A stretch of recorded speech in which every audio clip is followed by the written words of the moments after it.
Hello, hello. This is Tyson Farmer from TysonFarmer.com. Just like a pencil that loses its sharpness with a lot of use, guitar picks get worn down too. When this happens, you'll find that a lot of your guitar notes lose that nice plucky attack sound and just get more dull sounding. With a pencil, you can just use a pencil sharpener, but there's also a handy little trick I'm going to show you that's the equivalent of using a pencil sharpener for guitar picks. So today I'm going to be showing you how to sharpen your guitar picks when they get too dull.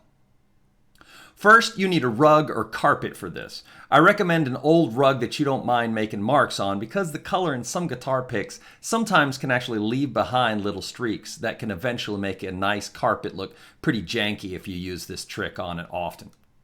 I find using dark carpets or welcome mats work really well for this, and I've even used the front doorway entrance mats at venues I'm playing at in a pinch. But an easy trick if you're doing this at home is to just go to a carpet store or Home Depot or other building supply store and just get an old scrap remnant of tight pile carpet for this purpose.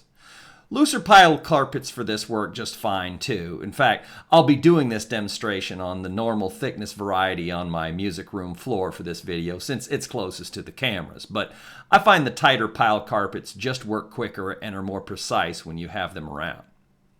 So next you grab the pick like this, with the tip of the pick pointing away from you. Push the side of the pick into the floor and slightly roll the tip of the pick forward so the tip of the pick is pointing slightly more into the floor. Then while pushing the tip of the pick into the floor as you go, zip the pick quickly along the carpet.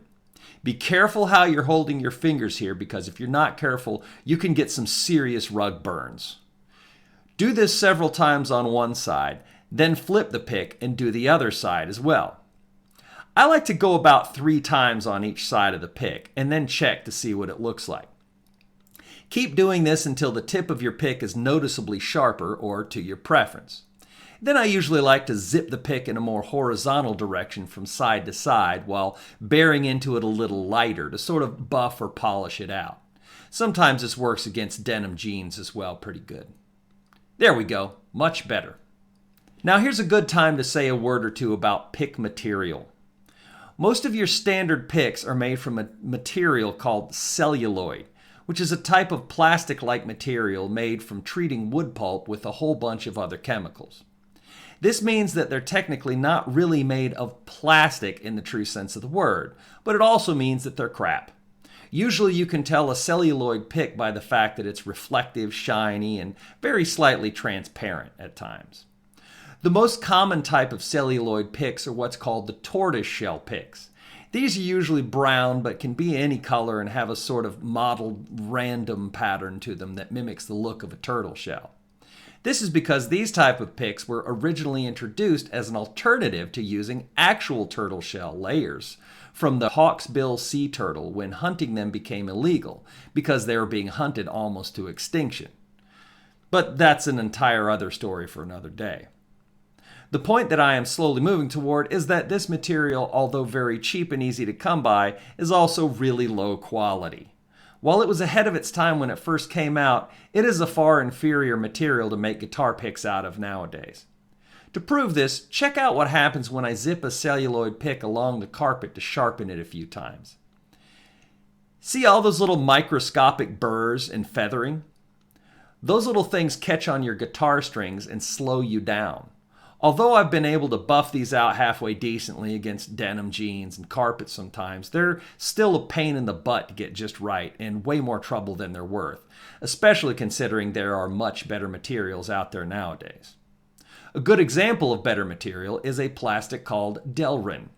Delrin is, as described in Wikipedia, an engineering thermoplastic used in precision parts requiring high stiffness, low friction, and excellent dimensional stability.